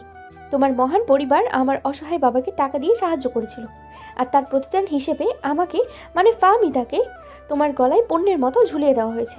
আমি কোনো ভালোবাসার স্ত্রী নই, আমি একটা ঋণের কিস্তি, তাই না? ফাহমিদা শেষ কথাটা একটা আর্তনাদের মতো শোনালো। তার হাতের মুঠো শিথিল হয়ে গেল। শাহিন কয়েক মুহূর্তের জন্য যেন পাথর হয়ে গেল। তার মুখ দিয়ে কোনো কথা বেরোলো না। ঋণের কিস্তি, বিজনেস ডিল, এই শব্দগুলো তার মাথায় হাতুড়ির মতো আঘাত করছিল। কি কি বলছো এসব? মাথা খারাপ হয়ে গেছে তোমার? কে বলেছে তোমাকে এইসব আজে বাজে নোংরা কথা? কেন, সত্যিটা শুনতে খারাপ লাগছে? হজম হচ্ছে না? তোমার মা আর আমার মা যখন পার্টির কর্নারে দাঁড়িয়ে এসব কথা বলছিল, আমি নিজের কানে শুনেছি প্রতিটি শব্দ, কোনো কিছুই আমার শুনতে বাকি নেই। শাহিনের হতভম্ব ফ্যাকাশে মুখ দেখেও ফাহমিদার রাগ কমল না। তার ভিতরের কষ্ট আর অপমান বোধ তাকে আরও বেশি আক্রমণাত্মক করে তুলেছিল। সে তাদের 6 মাসের সম্পর্কের প্রতিটি মুহূর্তকে সন্দেহের আদর্শ কাজের নিচে ফেলতে শুরু করলো। ওই যে তুমি কথায় কথায় বলতে, তুমি আমার জীবনের সেরা সিদ্ধান্ত, তোমাকে পেয়ে আমার জীবনটা পূর্ণ হয়ে গেছে, ওগুলো কি তোমার স্ক্রিপ্টের অংশ ছিল? আম্মু শিখিয়ে দিয়েছিল, নাকি নিজের বিবেকের দংশন কমানোর জন্যই বলতে? ফাহমিদা, বিশ্বাস করো, আমি এসবে কিছু জানি না, কিচ্ছু না। জানবে কিভাবে? তোমাকে তো জানানো হয়নি। তুমি তো শুধু দাবার একটা গুটি, যাকে চাল দেওয়া হয়েছে। আসল খেলোয়াড় তো আমাদের মায়েরা। আচ্ছা সত্যি করে বলো তো, রুইকে বিয়ে করতে না পারার কষ্ট বলার জন্য আমাকে ব্যবহার করছিলে তুমি? ও নিশ্চয়ই আমার চেয়ে অনেক বেশি মডার্ন, স্মার্ট। আমার মতো এমন সেকেলে মানুষ তো আর নয়। ওর সাথে কি তোমার খুব ঠিকঠাক ছিল? শাহিনের কাছে এই অভিযোগগুলো ছিল বিনা মেঘে বজ্রপাতের মতো। ফাহমিদা যে এত গভীরে চিন্তা করতে পারে, এত কঠিন কথা বলতে পারে, তা সে কল্পনাও করতে পারেনি। রুহিকে এর মধ্যে আবার কোত্থেকে রুহিকে এর মধ্যে আবার কোত্থেকে আনছো? ওর সাথে আমার কিছুই ছিল না। তাই বুঝি? তাহলে তোমার মা কেন বললেন যে আমার বাবার অ্যাক্সিডেন্টটা না হলে তোমাদের বিয়েটা হতো? তাহলে তো আমি তোমাদের মাঝে কাটার মতো এসে দাঁড়িয়েছি, তাই না? একটা অবাঞ্ছিত বোঝা, একটা ঋণের কিস্তি। ওসব মায়ের পছন্দের ব্যাপার ছিল, আমার না। ফাহমিদা আর দাঁড়িয়ে থাকতে পারছিল না। সে টলতে টলতে সোফায় বসে পড়ল। তার সেই প্রাণোজ্জ্বল আদুরে রূপটার জায়গায় এখন শুধু একরাশ কষ্ট, অবিশ্বাস্য আর ঘৃণা। আমি অসহায়ভাবে তার দিকে তাকিয়ে রইলাম। আমাদের ভালোবাসার সাজানো পৃথিবীটা মাত্র কয়েকটা কঠিন সত্যর আঘাতে কাচের ঘরের মতো ভেঙে চুরমার হয়ে যাচ্ছিল। বসার ঘরের ভারী নীরবতাকে আরও ভারী করে তুলছে দেয়ালে টাঙানো একটা ছবি, নীরব হাসি। তাদের শোবার ঘরের ঠিক প্রবেশপথের দেয়ালে একটা বড় সোনালি ফ্রেমে বাঁধানো তাদের বিয়ের ছবিটা। ছবিতে লাল বেনারসি আর শেরওয়ানিতে দুজনের হাসি মুখে একে অপরের দিকে তাকিয়ে আছে। শাহিনের চোখে মুগ্ধতা আর ফাহমিদার চোখে রাজ্যের স্বপ্ন। ফাহমিদা সোফা থেকে টলতে টলতে উঠে দাঁড়িয়ে ছবিটার দিকে তাকিয়ে বিড়বিড় করে, মিথ্যে, সব মিথ্যে। ফাহমিদা, আমার কথা শোনো প্লিজ, একবার আমার কথা শোনো। আমি সত্যি এসবের কিছুই জানতাম না। কোনটা সত্যি আর কোনটা মিথ্যে আমি তো আর কিছুই বুঝতে পারছি না শাহিন। আমার মাথা কাজ করছে না। এই যে ছবিতে মেয়েটা হাসছে, ওকে সত্যি হাসছে নাকি ওকে হাসতে বলা হয়েছে? এই হাসিটা কি ঋণের সুদের অংশ? ফাহমিদা কাঁপতে কাঁপতে এগিয়ে গিয়ে ছবিটা দেয়াল থেকে নামিয়ে আনলো। ফ্রেমটা বেশ ভারী, কিন্তু তার হাতে যেন অমানসিক শক্তি ভর করেছে। তার মনে হয়েছিল ছবির ওই সুখী দম্পতিটা আসলে সে আর শাহিন নয়, অন্য কেউ। দুটো পুতুল যাদেরকে সুন্দর করে সাজিয়ে পাশাপাশি বসিয়ে দেওয়া হয়েছে একটা নিখুঁত ছবির জন্য। ছবিটার কাঁচের উপর হাত বোলাতে বোলাতে ভাঙা গলায় বলে, কি সুন্দর লাগছে দেখতে, তাই না? Perfect couple. কিন্তু এর পিছনে যে এত বড় একটা চুক্তি লুকিয়ে আছে তা তো কেউ জানেই না। সবাই তো শুধু এই হাসি মুখটাই দেখে। একরাশ ঘৃণা আর কষ্ট ফাহমিদার মুখটা বিকৃত হয়ে উঠল। সে ফ্রেমটা উঁচু করে তুলে ধরল, মেঝেতে আছড়ে ফেলে চুরমার করে দেওয়ার জন্য। তার মনে হয়েছিল এই মিথ্যাটাকে ভেঙে গুঁড়িয়ে দিতে পারলেই হয়তো সে শান্তি পাবে। শাহিন চিৎকার করে দৌড়ে এসে ফাহমিদার হাত ধরে ফেলে। ফাহমিদা প্লিজ, কি করছো এটা? Are you mad? মাথা ঠান্ডা করো। শাহিন প্রায় জোর করে ফ্রেমটা ফাহমিদার হাত থেকে কেড়ে নিল। ফাহমিদা আর নিজেকে ধরে রাখতে পারল না। সে মাটিতেই বসে পড়ল এবং দু হাতে মুখ ঢেকে কান্নায় ভেঙে পড়ল। তার কান্নার শব্দে ঘরের দেয়ালগুলোও যেন কেঁপে উঠছিল। কিসের মাথা ঠান্ডা করব? কিভাবে করব? এই ছবিটা একটা মস্ত বড় মিথ্যে। আমাদের পুরো জীবনটাই তো একটা মিথ্যে থেকেই শুরু হয়েছে। আমি ভেবেছিলাম আমি রাজকুমারকে বিয়ে করেছি যে আমাকে ভালোবাসে, যে আমার ছেলে মানুষগুলোকেও প্রশ্রয় দেয়, কিন্তু আমি তো আসলে এক চুক্তি ছিলাম, একটা একটু একটু কম্পেনসেশন। চুক্তি না ফাহমিদা, প্লিজ এই শব্দটা বলো না। আমি তোমাকে ভালোবাসি, বিশ্বাস করো আমি তোমাকে ভালোবেসেই বিয়ে করেছি। মা আমাকে যখন তোমার কথা বলেছিল, তোমার ছবি দেখিয়েছিল, আমি প্রথম দেখাতেই তোমাকে পছন্দ করেছিলাম। পছন্দ করেছিলে? নাকি তোমাকে পছন্দ করতে বলা হয়েছিল যে এই মেয়েটাকে বিয়ে না করলে আমাদের সম্মান থাকবে না, আমাদের দেওয়া ওয়াদাটার দাম থাকবে না? কোনটা শাহিন? না, এইসব কিছুই বলা হয়নি। মা শুধু বলেছিল মেয়েটা খুব ভালো, খুব সরল, একটু চঞ্চল, কিন্তু মনটা কাছের মতো স্বচ্ছ। আর বলছিল তুমি আমার চেয়ে বয়সে বড়। আমি দ্বিধায় ছিলাম, সত্যিই দ্বিধায় ছিলাম, কিন্তু তোমাকে দেখার পর, তোমার সাথে কথা বলার পর আমার সব দ্বিধা কেটে গিয়েছিল। আমার মনে হয়েছিল আমি আমার জীবনে সবচেয়ে সঠিক মানুষটাকেই পেয়েছি। বাহ, কি সুন্দর ডায়লগ! এটা কি আম্মু শিখিয়ে দিয়েছিল, নাকি এটা রুহিকে বলার জন্য প্র্যাকটিস করেছিলে? কেন তুমি বারবার রুহির প্রসঙ্গটাই আনছো? ওর সাথে আমার কোনো সম্পর্কই ছিল না, নেই, আর এবং থাকবেও না। ওটা জাস্ট একটা অ্যারেঞ্জমেন্টের কথা চলছিল, যেটা নিয়ে আমার কোনো আগ্রহই ছিল না। শাহিন ফাহমিদাকে বোঝানোর আপ্রাণ চেষ্টা করছিল যে সে এই সব কিছুই জানতো না। সে ফাহমিদাকে ভালোবেসেই আগলে রেখেছে, কিন্তু ফাহমিদার কানে তখন কোনো কথাই ঢুকছিল না। তার বিশ্বাসের পৃথিবীটা এমনভাবে ভেঙে গেছে যে সে আর কোনো কিছুতেই বিশ্বাস করতে পারছিল না। আমার রোমান্টিক গল্পটা, আমার রূপকথা, সব সব শুরু হওয়ার আগে শেষ হয়ে গেল। আমি তো ভেবেছিলাম আমাদের ভালোবাসার গল্পটা আমি আমার নাতি নাতনিদের শোনাবো, কিন্তু এখন কি শোনাবো? শোনাবো যে তাদের নানির বিয়েটা হয়েছিল একটা বিজনেসের ডিল বাঁচানোর জন্য। শাহিনের বুকের ভিতরটা দুমড়ে মুচড়ে যাচ্ছিল। সে কি বলবে, কিভাবে ফাহমিদাকে বোঝাবে তা ভেবেই পাচ্ছিল না। ঠিক সেই অসহনীয় মুহূর্তে ফ্ল্যাটের কলিং বেলটা তীক্ষ্ণ স্বরে বেজে উঠল। শাহিন আর ফাহমিদা দুজনেই চমকে দরজার দিকে তাকালো। এত রাতে কে আসতে পারে? শাহিনের মনে একটা অজানা ভয় কাজ করতে লাগলো। সে কাঁপা কাঁপা পায়ে এগিয়ে গিয়ে দরজাটা খুলল।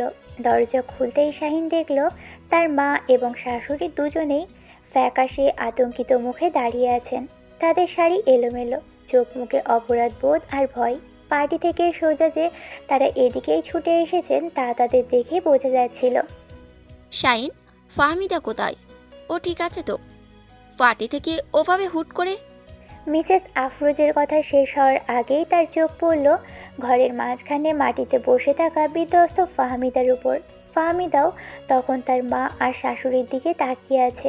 তাদের দুজনের মুখের দিকে তাকিয়েই ফাহমিদা বুঝে গেল সে যা শুনেছে তার প্রতিটা অক্ষর, প্রতিটা শব্দ নির্মমভাবে সত্যি। তাদের আতঙ্কিত মুখই ছিল তার সব প্রশ্নের উত্তর। কেন এসেছো তোমরা? তোমাদের নাটক কি এখনো কিছু বাকি আছে? মারে, তুই এমন করিস না। আমরা যা করেছি তোর ভালোর জন্যই করেছি। আমার ভালো? আমার জীবনটাকে একটা চুক্তি বানিয়ে দিয়ে তোমরা আমার ভালো করেছো? আমাকে না জেনে আমার ভাগ্য নিয়ে খেলা করে তোমরা আমার ভালো করেছো? আমাকে স্পর্শ করবে না। তোমাদের স্পর্শ আমি এখন মিথ্যের গন্ধ পাই। ঘরের ভিতর তখন 4 জন মানুষ, কিন্তু পরিবেশটা যেন কোনো কবরস্থানের চেয়েও শীতল। ভাঙা স্বপ্ন, বিশ্বাসঘাতকতা আর চাপা নিঃশ্বাসে ঘরের বাতাসটা বিষাক্ত হয়ে উঠেছে। ছি ছি মা, এসব কি বলছিস?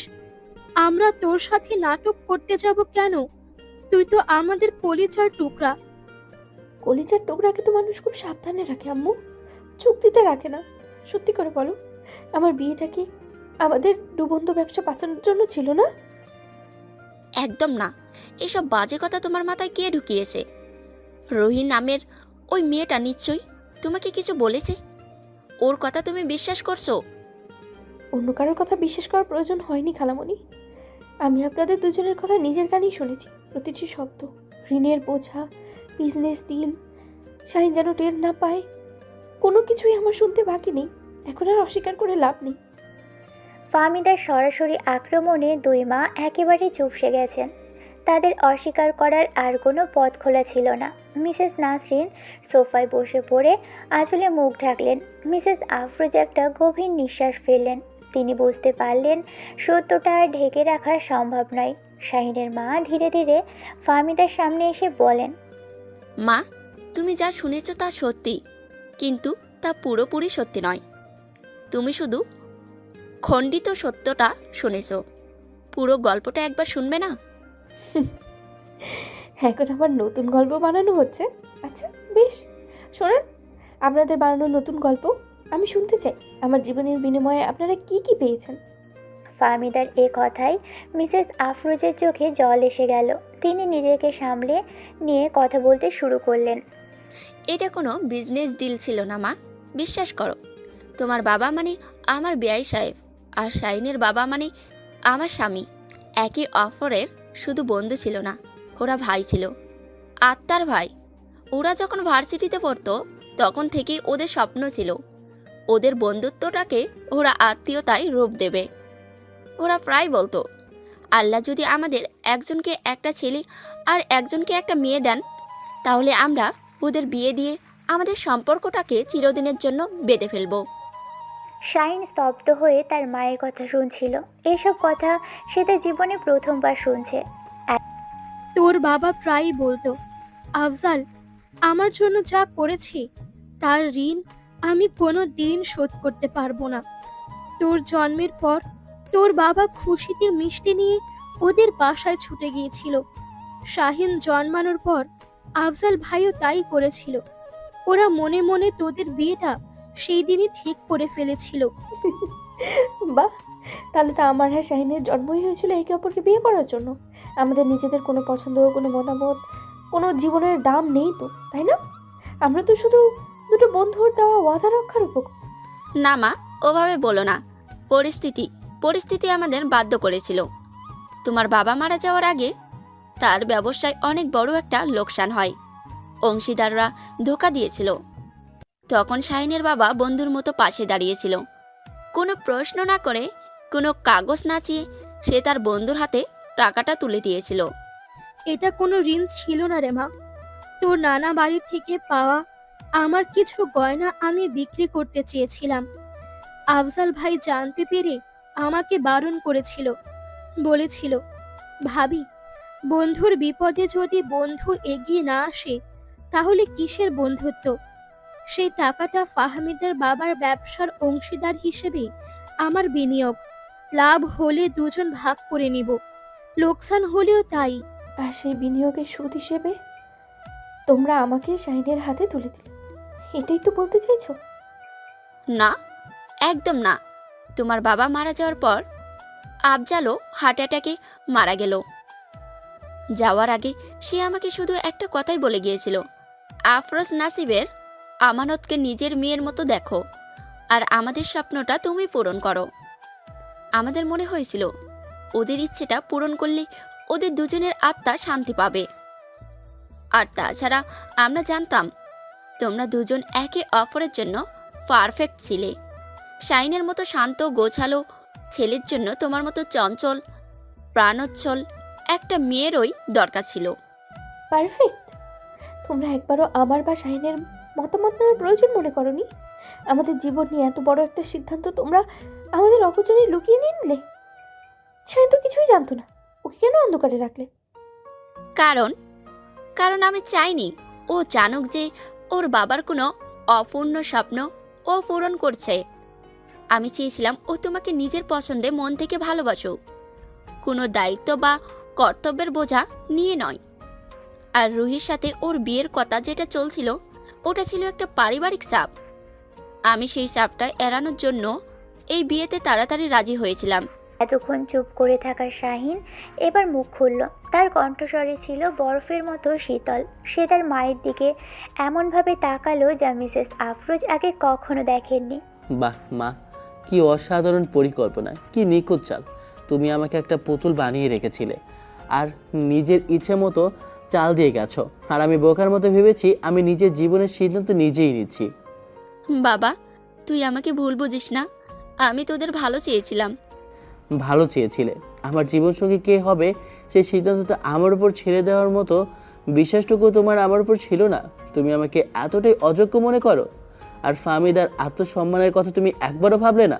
ও যখন জানবে যে ওর বিয়েটা একটা করুণার ওপর ভিত্তি করে হয়েছে তখন ওর কেমন লাগবে, এটা তুমি একবারও চিন্তা করোনি? শাহিনের প্রতিটি কথাই ছিল তীব্র অবিশ্বাস আর কষ্ট। সে বুঝতে পারছিল শুধু ফাহমিদাকেই নয়, তাকেও অন্ধকারে রাখা হয়েছিল। তার ভালোবাসা, তার পছন্দ, সব কিছুই ছিল একটা পূর্ব পরিকল্পিত নাটকের অংশ। ফাহমিদার নিজেকে সামলাতে পারল না। তার ভালোবাসার শেষ ভরসা ছিল, কিন্তু এখন সে দেখছে শাহিনও এই প্রতারণার শিকার। তার পৃথিবীটা শূন্য হয়ে গেল। সে আর কোনো কথা না বলে টলতে টলতে নিজের শোয়ার ঘরের দিকে চলে গেল। ফাহমিদা, দাঁড়াও। কিন্তু ফাহমিদা শুনল না। সে ঘরে ঢুকে সশব্দে দরজা বন্ধ করে দিল। ভিতর থেকে ছিটকিনি দেওয়ার শব্দটা যেন একটু চাবুকের মতো এসে শাহিনের বুকে লাগলো। কি সর্বনাশ হয়ে গেল আপা, মেয়েটা তো আমার সব শেষ করে দেবে। সর্বনাশ তো তোমরা করেছো দুজনে মিলে। আমাদের দুজনের জীবন নিয়ে খেলেছো তোমরা। এখন তোমরা প্লিজ যাও এখান থেকে, জাস্ট লিভ। আমার রুদ্রমূর্তি দেখে দুই মা ভয় পেয়ে গেলেন। তারা আর এক মুহূর্ত না দাঁড়িয়ে কাঁদতে কাঁদতে ফ্ল্যাট থেকে বেরিয়ে গেলেন। আমি দরজাটা বন্ধ করে অসহায়ভাবে দরজায় হেলান দিয়ে বসে পড়লাম। একটা রাত, মাত্র কয়েকটা ঘন্টা, আমাদের সাজানো গোছানো ভালোবাসায় পূর্ণ পৃথিবীটাকে কিভাবে একটা ধ্বংসস্তূপে পরিণত করে দিল। বন্ধ দরজার ওপাশে ফাহমিদার কান্নার শব্দ, আর এপাশে আমার নীরব অশ্রু, দুটো মিলেমিশে একাকার হয়ে গেল। আমাদের রূপকথার গল্পটা এক চরম দুঃস্বপ্নে পরিণত হয়ে এখানেই যেন শেষ হয়ে গেল। শাহিন এবং ফাহমিদার ফ্ল্যাটটা এখন আর কোনো বাড়ি নয়, যেন একটা শান্ত শীতল সমাধি। 7 দিন পেরিয়ে গেল। গত 7 দিনে দুজনের মধ্যে কোনো শব্দ বিনিময় হয়নি। যে ঘরে সারাক্ষণ ফাহমিদার খিলখিল হাসি আর আদুরে খুনসুটির শব্দ পাওয়া যেত, সেই ঘরে এখন শুধু দেয়াল ঘড়ির টিক টিক শব্দ প্রতিধ্বনিত হয়। তারা এখন দুজন অপরিচিত মানুষ, যারা একই ছাদের নিচে থাকতে বাধ্য। ফাহমিদা গেস্ট রুমে থাকে, শাহিন নিজেদের শোবার ঘরে। শাহিন গভীর রাত পর্যন্ত বারান্দায় দাঁড়িয়ে থাকে, আর ফাহমিদা ঘরের দরজা বন্ধ করে নিঃশব্দে কাঁদে। সকালের নাস্তা, দুপুরের খাবার, রাতের ডিনার সব কিছুই হয় আলাদা আলাদা সময়ে, একে অপরকে এড়িয়ে। শাহিনের করে দেওয়া কফিটা আগের মতোই রান্নাঘরের কাউন্টারে পড়ে থাকে, ঠান্ডা হয়ে যায়, কিন্তু ফাহমিদা সেটা স্পর্শও করে না। একদিন গভীর রাতে বারান্দায় দাঁড়িয়ে নিজেকে প্রশ্ন করে শাহিন, কিভাবে ঠিক করবো সব কিছু? কীভাবে ওকে বোঝাবো যে আমার ভালোবাসাটা কোনো নাটক ছিল না? কীভাবে ওর বিশ্বাসটা ফিরিয়ে আনবো? অন্যদিকে ফাহমিদা গেস্ট রুমের বিছানায় শুয়ে ভেজা বালিশে মুখ গুজে আছে। কেন এমন হলো? আমার ভালোবাসার পৃথিবীটা কেন এত ঠুনকো ছিল? হ্যাঁ, ও কি সত্যি আমাকে ভালোবাসে, নাকি পুরোটাই ছিল একটা দায়িত্ব পালন? 8 দিনের দিন সকালে শাহিন ঘুম থেকে উঠে একটা পোড়া গন্ধ পেল। সে অবাক হয়ে রান্নাঘরের দিকে গেল। গিয়ে দেখল ফাহমিদা স্টোভের সামনে দাঁড়িয়ে আছে। রাইস কুকারের ঢাকনা খোলা, ভিতর থেকে কালো ধোঁয়া বেরোচ্ছে। ভাতের নিচের অংশটা পুড়ে কয়লা হয়ে গেছে। ফাহমিদা হতভম্ব হয়ে সেটার দিকে তাকিয়েছিল। তার পরনে একটা সাদামাটা সালোয়ার কামিজ, চুলগুলো এলোমেলো। আগে সেই প্রাণোচ্ছল ফাহমিদার ছায়া মাত্র। শাহিনকে দেখে সে চমকে উঠল এবং অপরাধীর মতো মুখ নিচু করল। আমি শুধু ভাত বসাতে চেয়েছিলাম, কি খেয়াল ছিল না। ইটস ওকে, হতেই পারে। তুমি সরে দাঁড়াও, আমি পরিষ্কার করে দিয়েছি। শাহিন কোনো অভিযোগ করলো না, রাগও দেখালো না। সে চুপচাপ পুড়ে যাওয়া রাইস কুকারটা বেসিনে নিয়ে গেল। ফাহমিদা কয়েক মুহূর্ত স্থির হয়ে দাঁড়িয়ে রইল। সে ভেবেছিল শাহিন হয়তো বিরক্ত হবে, কিন্তু তার শান্ত আচরণ ফাহমিদাকে আরও বেশি অপরাধী করে তুলল। আমি তোমার জন্য নাস্তা বানাতে চেয়েছিলাম। আমার খিদে নেই, তুমি বরং তোমার জন্য কিছু একটা বানিয়ে নাও। আমারও খিদে নেই। ফাহমিদা রান্নাঘর থেকে বেরিয়ে যাচ্ছিল, ঠিক তখনই শাহিন তাকে থামালো। 1 মিনিট দাঁড়াও। শাহিন তার ফোন বের করে ফুড পান্ডা অ্যাপটা খুলল। কাচ্চি খাবে নাকি গ্রিল চিকেন? ফাহমিদা অবাক হয়ে শাহিনের দিকে তাকালো। 7 দিন পর এই প্রথম শাহিন তার সাথে এমনভাবে কথা বলছে। তার চোখ দুটোয় প্রশ্ন। তোমার পছন্দের সুলতান ডাইন থেকে অর্ডার করছি। না খেয়ে কে শুয়েটা কি বানিয়েছো দেখেছো? চুপচাপ বসে থাকো, খাবারটা আসলে একসাথে খাবো। একসাথে খাবো, এই দুটো শব্দ ফাহমিদার বুকের ভিতরটায় গিয়ে লাগলো। সে আর কিছু না বলে ধীর পায়ে ডাইনিং টেবিলে চেয়ারে গিয়ে বসলো। দীর্ঘ 7 দিনের বরফ গলানোর জন্য হয়তো এই পোড়া ভাতের গন্ধটাই দরকার ছিল। খাবার আসার পর তারা একসাথে খেয়ে নিল। সেদিন বিকেলে কলিং বেল বেজে উঠল। শাহিন দরজা খুলতেই দেখল তার মা আর শাশুড়ি দাঁড়িয়ে আছেন। দুজনের চোখই ফোলা, মুখটা অপরাধ বোধে ম্লান। বাবা, ফাহমিদা কেমন আছে? যেমনটা তোমরা রেখে গেছো। শাহিনের শীতল উত্তরে মিসেস আফরোজ কেঁপে উঠলেন। ফাহমিদার শব্দ শুনে গেস্ট রুম থেকে বেরিয়ে এলো। তার মা আর শাশুড়িকে দেখে সে আবারও ঘরে ঢুকে যেতে চাইল, কিন্তু এবার শাহিন তার পথ আটকালো। দাঁড়াও ফাহমিদা, যা কথা হওয়ার আজই শেষ হবে। ভেতরে আসুন আম্মু। বসার ঘরের পরিবেশটা থমথমে। দুই মা সোফার এক প্রান্তে বসে আছেন আর ফাহমিদা অন্য প্রান্তে শাহিনের পাশে। মা, আমাদের মাফ করে দে। আমরা বুঝতে পারিনি আমাদের একটা ভুলের জন্য তোদের জীবনটা এমন হয়ে যাবে।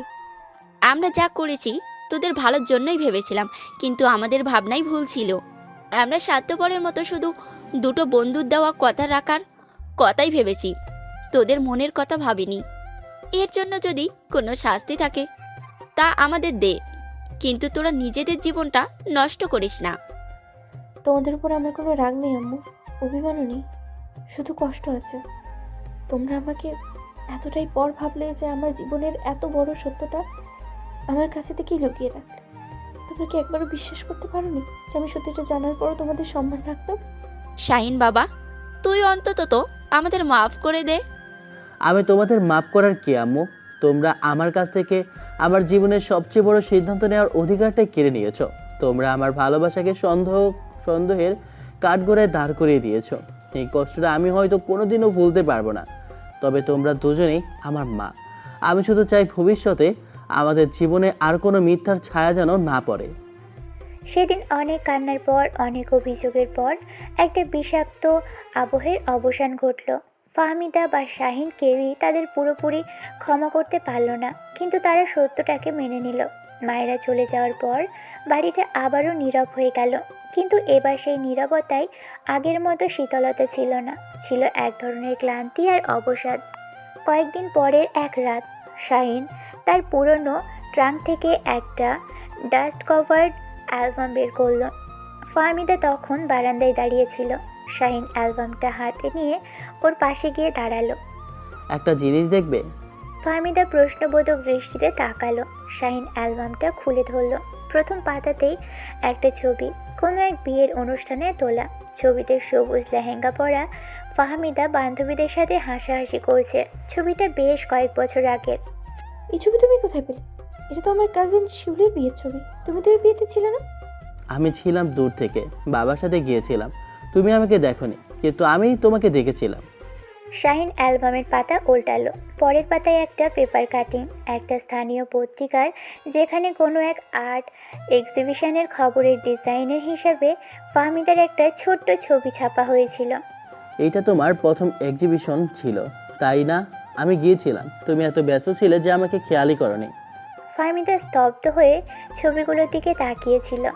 মা যেদিন প্রথম তোমার ছবি দেখে বিয়ের প্রস্তাব দেয়, আমি সেদিনই চিনে ফেলেছিলাম। আমি অবাক হয়েছিলাম যে আমি যাকে গত 2 বছর ধরে দূর থেকে পছন্দ করি, ভাগ্য তাকেই আমার সামনে এনে দাঁড় করিয়েছে। আমি কোনো দায়িত্ব বা ঋণ শোধ করার জন্য তোমাকে বিয়ে করিনি ফাহমিদা। আমি তোমাকে বিয়ে করেছি কারণ আমি তোমাকে ভালোবাসতাম। হয়তো বলার সুযোগ পাইনি বা সাহস করে উঠতে পারিনি, কিন্তু আমার ভালোবাসাটা কোনো পরিকল্পিত নাটক ছিল না।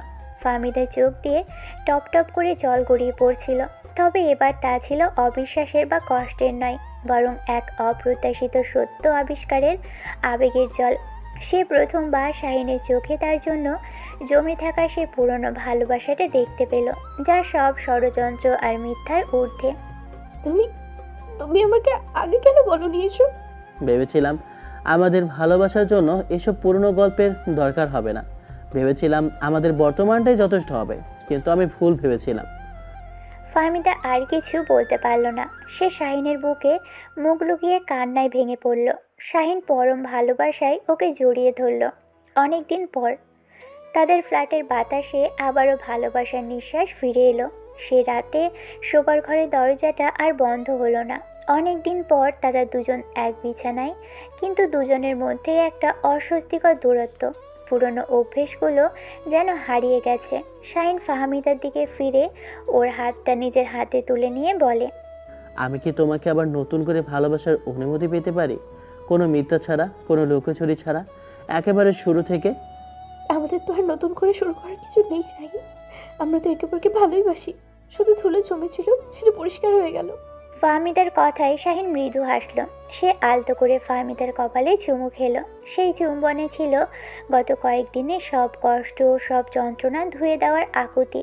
ফাহমিদাও তার হাতটা শাহিনের গলায় পিছনে রাখলো, তাকে আরও কাছে টেনে নিল। আমি তোমাকে খুব কষ্ট দিয়েছি, তাই না? আর কোনো পুরনো কথা নয়, এখন শুধু তুমি আর আমি।